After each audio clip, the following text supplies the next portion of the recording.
오늘 이 이야기는 예수님께서 부활하신 후의 이야기이지요. 부활하신 후에 예수님께서 제자들에게 여러 번 나타나셨는데요. 오늘 이 이야기는 갈릴리에서 제자들이 고기를 잡던 중에 예수님을 만난 이야기입니다. 예수님께서 밤새도록 고기를 잡아도 하나도 잡지 못한 그런 제자들에게 가셔서 깊은 곳에 그물을 던져라, 그렇게 말씀을 하시지요. 그리고 그물을 던졌더니 153마리의 고기가 그 그물에 가득 찼다, 그렇게 되어 있습니다. 이 153, 이 숫자를 여러분 우리 한국 분들은 다른 나라 사람과 달리 우리 한국 분들은 153이라는 숫자를 잘 기억하고 있어야 됩니다. 왜냐하면 옛날 모나미 볼펜에 항상 모나미 153 이렇게 쓰여 있었죠. 그 모나미 볼펜의 창업자가 그리스도인이었는데, 믿는 사람이었는데, 이 말씀을 가지고 창업하는 그 과정에서 이 말씀을 주셨다고 하지요. 그래서 그런 자기의 신앙 고백으로 모나미 153, 믿지 않는 사람들은 이 153이라는 글자가 무슨 의미인지 모르지요. 그런데 우리는 이게 153마리의 그 그물에 가득 찼던 이 고기 숫자인 것을 알고 있습니다. 그렇게 그 고기를 낚게 되고 그것을 끌어올리고는 예수님께서 먹을 것 좀 없느냐 해서 제자들과 함께 식사를 나누시지요. 그렇게 아침을 먹은 후에 예수님께서 베드로를 불러내십니다. 아마 둥그렇게 이렇게 같이 식사를 하는 중에 다 마치고 나서 쿡쿡 찔렀는지 모릅니다. 야, 나 좀 잠깐 보자. 그래서 예수님 먼저 앞서가고 베드로는 뒤따라 이 해변을 잠시 걸었겠죠. 본문에는 그렇게 나와 있지 않지만 상상해 보면 그런 얘기입니다. 왜냐하면 이걸 사람들이 있는 자리에서 말했을 리는 없거든요. 베드로는 예수님한테 따로 불려가면서 그 마음이 어땠겠어요? 꼭 교장 선생님한테 불려가는 어린아이처럼 왜 이러시나? 무슨 말씀 하시려고 이러나? 그런 생각을 했을 겁니다. 그리고 그 마음에 그 본능적으로 다가온 생각이 떠오른 생각이 뭐겠어요? 며칠 전에 가야바의 법정에서 예수님을 3번씩이나 모른다고 부인했던 아직 풀리지 않은 그 응어리, 자기 자신에 대한 절망감도 있었을 것이고 주님께 대한 미안함도 있었을 것이고, 그 풀리지 않는 응어리가 그의 마음속에 있었는데 예수님께서 따로 보자고 하니까 그 생각이 먼저 떠올랐겠죠. 한참 가시던 예수님이 멈춰서서는 돌아서서 베드로에게 물으신 것 같아요. 요한의 아들 시몬아, 네가 저 사람들보다 나를 더 사랑하느냐? 그래서 베드로가 주님, 그렇습니다. 내가 주님을 사랑하는 줄을 주님께서 아십니다, 대답하지. 그러자 예수님이 내 양을 먹여라, 그렇게 얘기를 합니다. 그리고는 아무 말씀 없이 또 가시는 겁니다. 한참 가시다가 또 다시 멈춰서서는 돌아서서 요한의 아들 시몬아, 내가 저 사람들보다 나를 더 사랑하느냐? 그렇게 묻지요. 그래서 베드로가 주님, 제가 주님을 사랑하는 줄을 주님께서 아시지 않습니까? 그렇게 대답을 합니다. 그리고는 또 좀 가셨겠죠. 베드로는 마음이 조마조마했을 겁니다. 그런데 어느 지점에 다시 멈추시더니 예수님이 또 한 번 물으시는 거예요. 요한의 아들 시몬아, 네가 나를 사랑하느냐?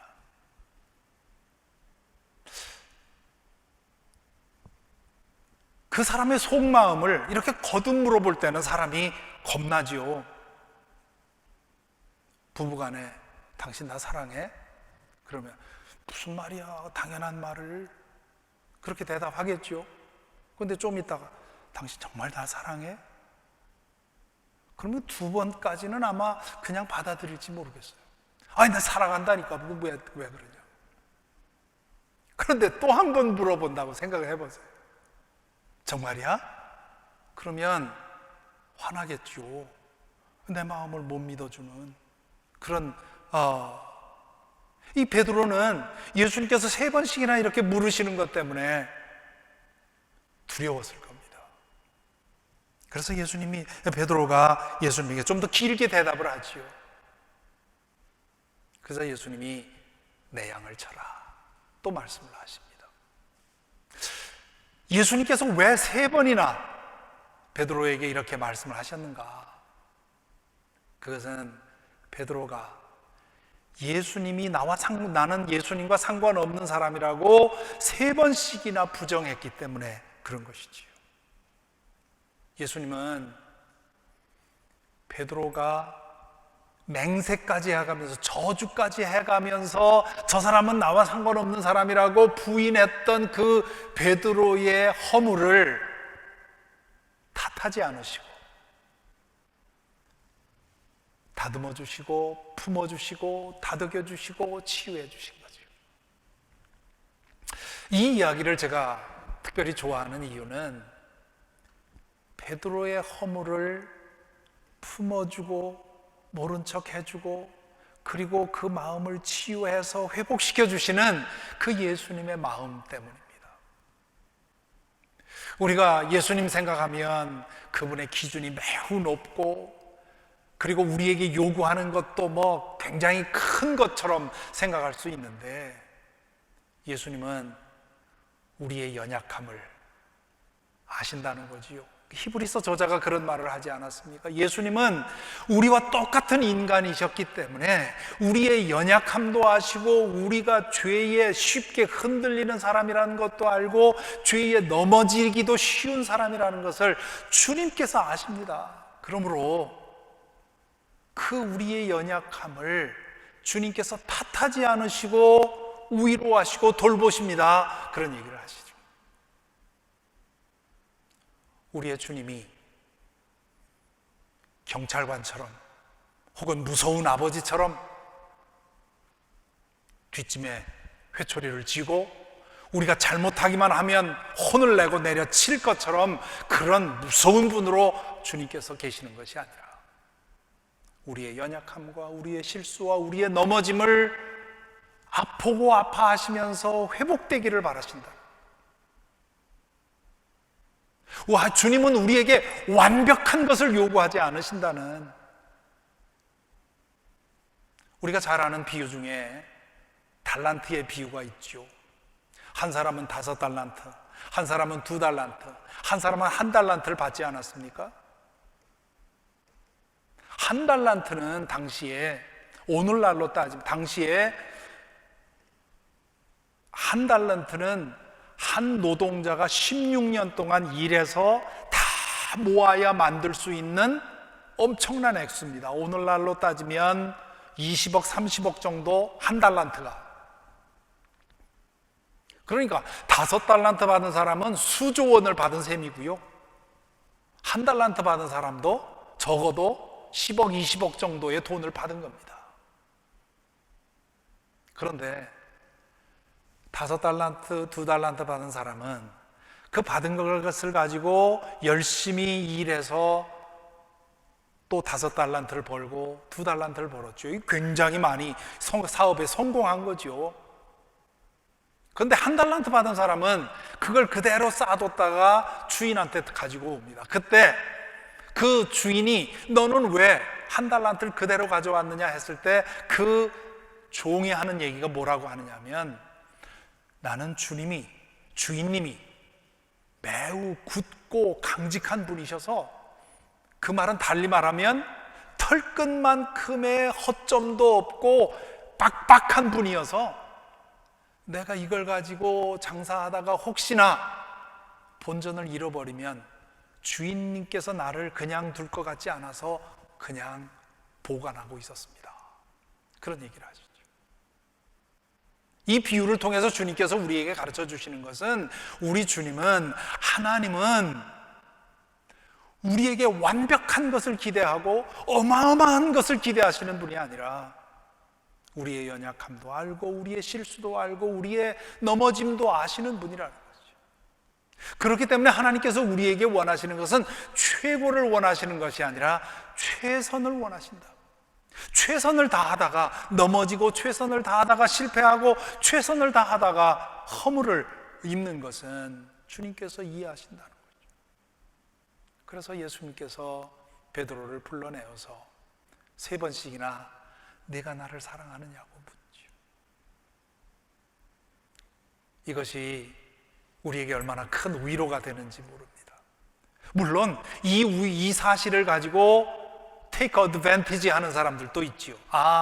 주님은 웬만하면 봐주시는 분이니까 그냥 대충 살지 뭐, 이렇게 생각할 수 있지요. 우리 인간의 마음은 너무도 죄성에 오염되어 있어서 조금이라도 자기 유익하게 뭔가를 만들 구실이 있으면 그걸 가지고 자기 유익하게 만들게 돼 있어요. 주님께서 우리의 연약함을 아시고 우리의 허물을 아시고 우리의 부족함을 아시고 그것에 대해서 탓하거나 책망하지 않는다는 사실이 알고 보면 더 열심히 더 신실하게 살아야 하는 이유인데, 그걸 가지고 오히려 더 게으르고 나태하게 산다면 그건 예수님의 은혜를 모르는 사람이라 할 수 있습니다. 여기서 또 생각할 것은 주님께서 뭐라고 물으시는지 다시 한번 주목할 필요가 있습니다. 이 사람들보다 나를 더 사랑하느냐? 베드로가 예 그렇습니다 했을 때 주님께서 뭐라고 합니까? 내 양을 쳐라. 이걸 오늘식으로 말하면 무슨 뜻이냐 하면 저보고 네가 교인들보다 나를 더 사랑하느냐, 그런 뜻이죠.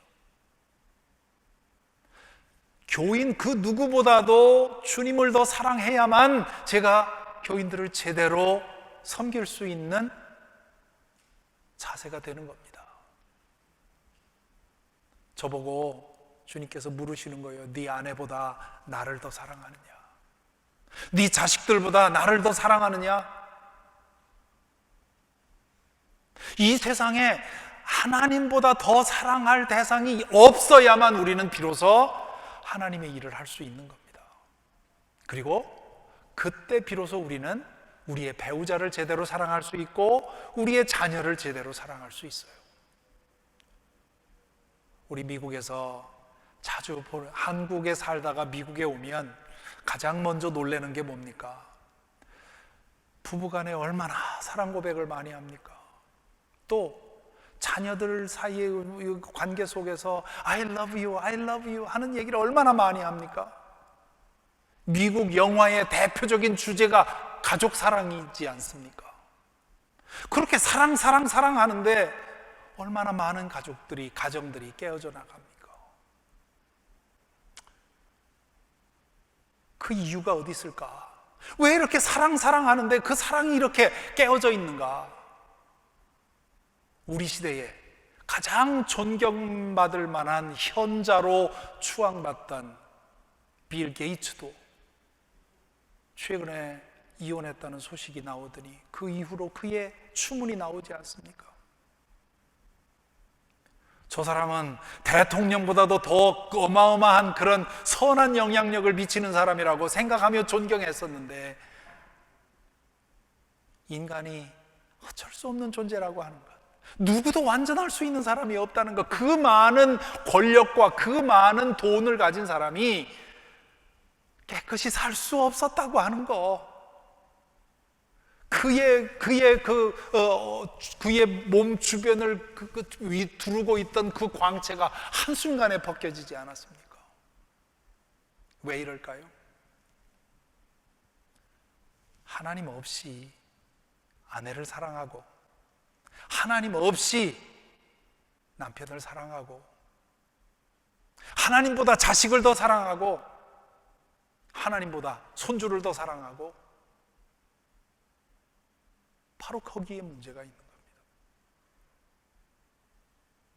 이 시간 스스로를 돌아봤으면 좋겠습니다. 과연 나는 주님보다 더 사랑하는 것이 있는가? 아니, 그보다 더 먼저 정말 나는 주님을 사랑하는가? 우리가 이렇게 모여서 예배 드리는데 어떤 분들은 지금 댁에서 영상으로 예배를 드리지 않습니까? 우리가 예배 드리는 이유가 뭔가? 우리가 예배 드리고 말씀 읽고 기도하고 하는 이 모든 일들이 화를 입지 않으려는 두려움에서 나오나 아니면 주님께 대한 사랑에서 나오는 것인가? 우리의 모든 신앙의 행위는 주님께 대한 사랑에서 나와야 합니다. 그러므로 정말 내가 하나님을 사랑하는가? 하나님의 마음을 우리에게 전하기 위해서 십자가 위에서 당신의 모든 것을 다 쏟아 생명을 버리신 그 예수님을 과연 나는 사랑하는가? 그리고 예수님에 대한 내 사랑이 이 세상 그 무엇에 대한 사랑보다 앞서 있는가? 예수님을 위해서 나는 모든 것을 다 내놓을 수 있는가? 나는 내가 원하는 무엇인가를 갖기 위해서 예수님을 이용하고 있나? 아니면 예수님을 위해서 내가 가진 모든 것을 내어줄 수 있나? 아마도 이 이전까지 베드로는 예수님을 믿는 데 있어서 자기가 중심이었을 겁니다.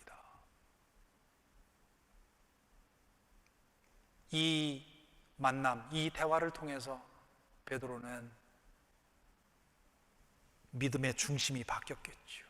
내 중심의 믿음에서 예수님 중심의 믿음으로 바뀌었을 것입니다. 한 가지만 더 생각할 것은 그 외에도 이 말씀은 무궁무진합니다. 하루 종일 얘기해도 부족할 만큼 많은 얘기들이 있는데요. 예수님께서 3번 내가 나를 사랑하느냐고 물으시는데 사용한 언어가 다릅니다. 첫 번째, 예수님께서 베드로에게 내가 나를 사랑하느냐 질문하셨을 때 그 헬라어로 뭐라고 말씀하시냐면 아가페이스메 Do you love me? 라고 묻습니다. 그런데 베드로가 주님, 내가 주님 사랑하는 줄 주님께서 아십니다 라고 했을 때 베드로는 뭐라고 대답을 했느냐 하면 필로세 I care for you. I like you. 이 love라고 하는 말을 의도적으로 피하고 있습니다. 두 번째도 예수님은 Do you love me? 라고 질문을 하시죠. 그러자 베드로는 You know that I care for you 라고 말하면서 love라는 말을 피합니다.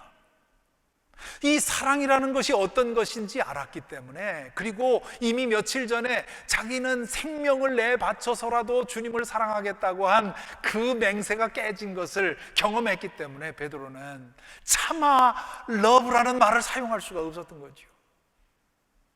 그러자 세 번째로 주님께서 베드로에게 물으실 때는 Do you love me? 라고 질문하지 않으시고 Do you care for me? 필레이스메, 필레오라고 하는 말은 사람과 사람 사이에 깨어지기 쉬운 인간적인 human love를 말합니다. 아가파오라는 말은 하나님의 사랑, 결코 깨지지 않는 완전한 사랑을 말합니다. 세 번째로 예수님께서 베드로에게 Do you care for me? Do you love me with human love? Do you love me with human fragile love? 그 깨지기 쉬운 인간적인 사랑으로나마 나를 사랑하느냐? 그래서 베드로가 두려워 떨면서 제가 그거 가지고 시작하겠습니다. 이건 번역으로는 나올 수 없는 알 수 없는, 그래서 영어 번역에 보면 그런 뉘앙스 차이를 구분해 놓은 그런 성경들이 있습니다. 자, 이 이야기가 우리에게 말해주는 것은요, 우리 모두는 우리 자신에 대한 믿음이 산산이 깨어져야 제대로 믿을 수 있습니다. 베드로는 며칠 전에 겟세마네 동산에 가기 전에 그 마가의 다락방에서 예수님에게 뭐라고 했습니까? 너희들이 다 나를 버릴 거다, 그렇게 얘기했을 때 이 베드로가 뭐라고 했습니까? 다른 사람은 몰라도 나는 내 목숨을 바쳐서라도 주님 따르겠습니다. 그런데 결국 주님을 배신하게 되었죠. 자기 자신에 대해서 베드로는 뱃사람다운 그런 엄청난 자신감이 있었죠.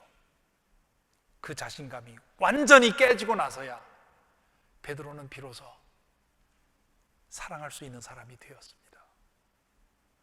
지금 예수님 앞에서 베드로가 하는 대답은 뭡니까? 주님, 저는 주님과 같은 사랑, 저는 자신 없습니다. 과거에는 내가 그런 사랑한다고 생각했지만 나에게 있는 사랑은 너무나도 제한적이고 자기중심적이고 이기적이고 깨지기 쉬운 그런 사랑입니다. 그렇게 인정했을 때 예수님께서 그거 가지고 시작하라고. 그동안 저 자신을 지켜도 보았고요, 또 많은 교우들의 신앙의 성장과 변화 과정을 보아왔는데요, 참된 신앙이 들어가기 위해서 가장 중요한 것은 자기 자신에 대한 믿음이 깨지는 겁니다. 신앙생활을 통해서 자기의만 계속 쌓으면요, 신앙의 형태는 있어도 진실한 신앙은 들어가기 어렵습니다. 그래서 예수님께서 바리새파 사람들, 율법 학자들을 그렇게 책망한 겁니다.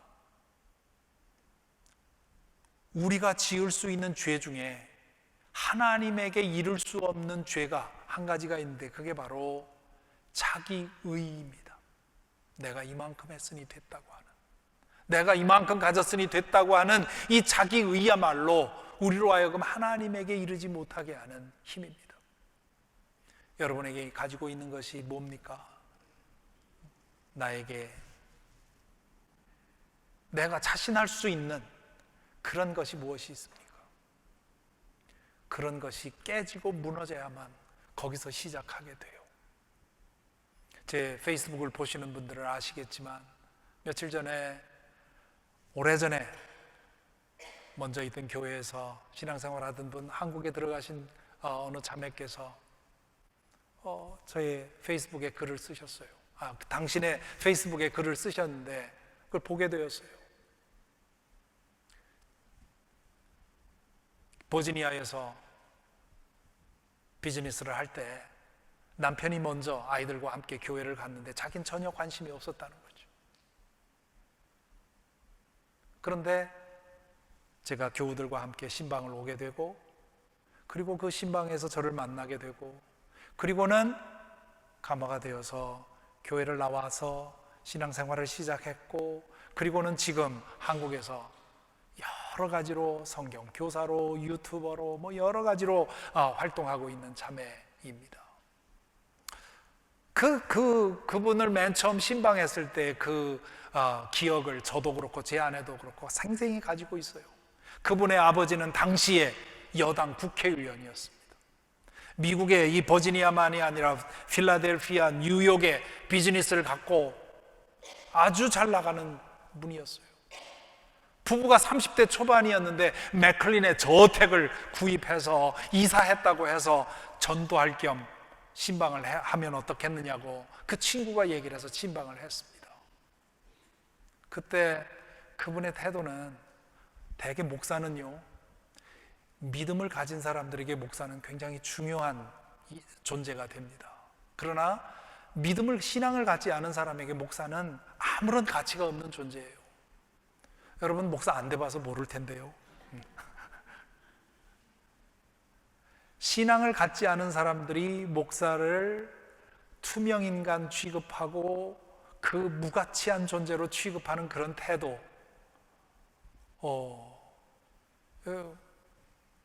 겪어보지 않아서 모를 겁니다. 그래요. 그 댁에 갔을 때 저희가 겪은 경험이 그거였습니다. 그래서 집을 나오면서 제가 제 아내에게 그런 얘기를 했어요. 저 부인은 가진 게 너무 많아서 신앙이 들어가기가 어렵겠다고. 근데 참 목회하면서 제가 거듭거듭 이런 잘못을 범해요. 그 겉모습을 보고 와, 저 사람은 신앙에 잘 들어가겠다 이렇게 하는데 끝내 안 들어가는 사람이 있고요. 어떤 사람은 저 사람은 죽어도 안 될 것 같은데 어느 순간에 그냥 고꾸라져서 깨져버린다고요. 일설에 의하면 칼빈, 우리 장로교 개혁교회의 그 시조인 칼빈께서 예정론을 주창한 이유가 그거였대요. 신학적인 이유로 예정론을 얘기한 것이 아니라 목회를 하다 보니까 꼭 될 것 같은 사람이 끝까지 안 믿고, 또 어떤 사람은 도무지 믿을 것 같지 않는 사람 아는데 또 믿고, 그래서 칼빈이 그런 경험을 거듭하면서 이 예정돼 있는 거 아닌가 그런 생각을 했다는 그런 풍문이 있습니다. 사실은 아니고요. 목회를 해보면, 또 신앙생활을 해보면 여러분도 다 그런 것을 느꼈을 겁니다.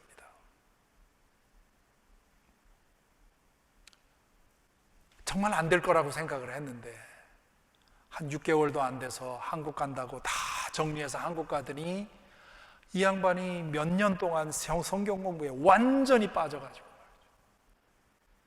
그리고는 성경 교사로 불려다니고, 그리고는 유튜브 그 유명 유튜브가 돼서 신앙을 전하고, 그리고 최근에 책도 내고. 몇 년 전에 한국 방문했을 때 제 아내와 잠시 만났어요. 잠시 차 한잔 나눴는데, 그때 제 아내가 끝나고 만남을 끝내고 숙소로 돌아오면서 그래요. 야, 사람이 이렇게 변할 수도 있구나. 그렇게 도도하고 냉랭하고 그러던 사람이 지금도 엄청나게 가졌거든요. 성공도 하고 물질적으로도 그렇고 잘 나가는 사람인데도 너무나 겸손하고 따뜻하고, 신앙이 이렇게 변할 수 있단 말이에요. 그 출발점이 어디냐? 자기 자신에 대해서, 자기가 가진 것에 대해서, 자기의 능력에 대해서 절망하고 깨지고 나는 아무것도 아니라고 하는 사실을 인정할 때, 거기서 시작이 됩니다.